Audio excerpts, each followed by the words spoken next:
Se eu quiser falar com Deus, é a música linda de Gilberto Gil.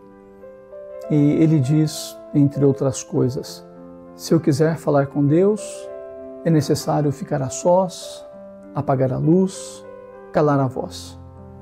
Calar a voz é significativo, afinal, dá a ideia de reflexão, de tempo de quietude e também do espaço para que Deus seja o primeiro a falar nesse momento de oração.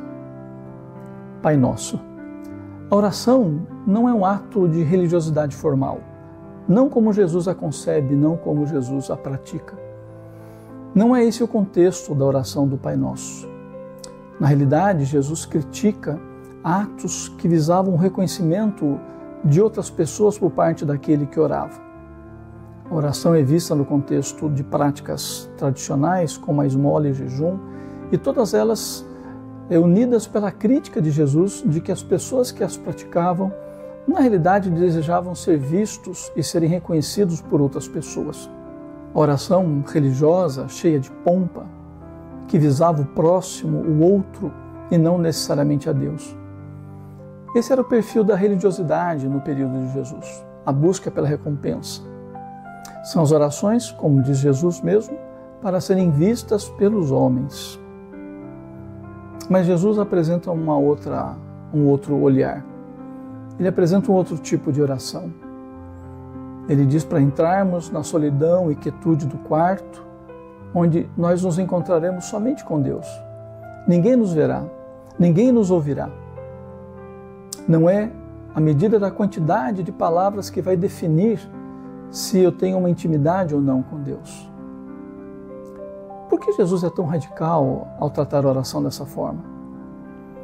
No tempo em que Jesus viveu, extremamente diferente do nosso, a oração e as práticas religiosas eram muito comuns, e a oração era uma delas. E Jesus então retoma a temática comum da oração, e ao retomá-la, ele não elogia os que a praticam, ele não elogia aqueles que oram mais e nem usa essa régua de medir espiritualidade.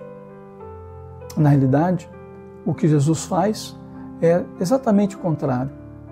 Ele redefine a oração. A oração é um momento de extrema intimidade com Deus. Por isso mesmo, Deus é chamado de Pai. Os nossos gestos pomposos, as nossas palavras rebuscadas, as repetições sem fim ficam sem sentido nesse contexto da oração onde Deus é o Pai. E Deus, como Pai, sabe do que precisamos de Jesus. E, portanto, essa abordagem de Jesus transforma radicalmente a prática da oração. Nós não vamos a Deus para convencê-lo. Nós não buscamos impressionar a Deus. Nós não desejamos ser privilegiados por Deus quando oramos. A oração é uma conversa entre filho e pai, na qual há intimidade, na qual os sentimentos estão presentes, na qual os temores se manifestam. A oração é um momento de intimidade na qual nós falamos, na qual nós ouvimos, na qual por vezes rimos, em outras vezes choramos. E ao final desse momento de oração, nós desejamos que esse diálogo se prolongue. Pai Nosso, inicia Jesus. E tudo que vem a seguir nessa oração repousa sobre ou sob a sombra da relação carente, amorosa e carinhosa de seres humanos que se colocam diante de um Deus que ama ser chamado de Pai. Pai Nosso. Eu sou João Leonel.